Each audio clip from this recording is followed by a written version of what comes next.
Hello guys, നമ്മുടെ ചാനലിലേക്ക് എല്ലാവർക്കും സ്വാഗതം. Crazy technical Malayalam. ഈ ചാനൽ നിങ്ങൾ സബ്സ്ക്രൈബ് ചെയ്തില്ലെങ്കിൽ സബ്സ്ക്രൈബ് ചെയ്യുക, തൊട്ടടുത്തൊരു ബെല്ലൈക്കണം അമർത്തുക.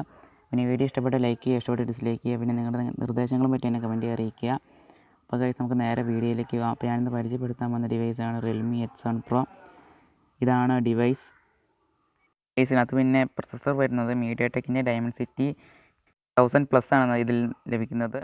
8 GB റാമോട് കൂടിയാണ് ഡിവൈസ് വരുന്നത്. ഈ ഡിവൈസിൻ്റെ ഡിസ്പ്ലേ അമോലഡ് ഡിസ്പ്ലേ ആണ്. 20 Hz റിഫ്രഷ് റേറ്റ് ഉണ്ട്. ഗൊറില്ല ഗ്ലാസ് 5ൻ്റെ പ്രൊട്ടക്ഷനാണ് ഈ ഡിവൈസ് നൽകിയിരിക്കുന്നത്. ഞാൻ ആദ്യമേ തന്നെ പറഞ്ഞല്ലോ, ഡിവൈസ് 5G ഡിവൈസാണ്. ഡിവൈസിൻ്റെ ക്യാമറ ഡിപ്പാർട്ട്മെൻറ്റായിട്ട് വരുവാണെങ്കിൽ 64 മെഗാപിക്സലിൻ്റെ മെയിൻ ക്യാമറ, 8 മെഗാപിക്സലിൻ്റെ അൾട്രാ വൈഡ് ആംഗിൾ ക്യാമറ, 2 മെഗാപിക്സലിൻ്റെ ഡെപ്ത് സെൻസറും 2 മെഗാപിക്സലിൻ്റെ മാക്രോ ലെൻസുമാണ് ഡിവൈസ് ലഭിക്കുന്നത്. ഫ്രണ്ട് 32 മെഗാപിക്സലിൻ്റെ ക്യാമറയാണ് അവർ നൽകിയിരിക്കുന്നത്. ഡിവൈസിൽ 4500 mAh ബാറ്ററിയാണ് കൊടുത്തിരിക്കുന്നത്. അത് ചാർജ് ചെയ്യാനായി 65 വാട്ടിൻ്റെ ഫാസ്റ്റ് ചാർജിങ് അവർ ഇതിൻ്റെ കൂടെ നൽകിയിട്ടുണ്ട്. 100% 35 മിനിറ്റ്സ് മാത്രമേ ആവശ്യമുള്ളൂ. പിന്നെ ഗൈസ്, ഇതിൽ ടൈപ്പ് സി പോർട്ടാണ് ഡിവൈസ് ലഭിക്കുന്നത്.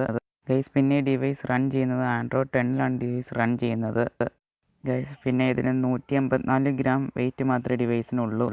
ഗൈസ്, നിങ്ങൾ പ്രൈസ് ഡിസ്പ്ലേ തന്നെ കണ്ടല്ലോ. പ്രൈസ് ഞാൻ വേറെ പറയേണ്ട ആവശ്യമില്ലല്ലോ. അപ്പോൾ അടുത്ത വീഡിയോ കാണുന്നവരെ ബൈ.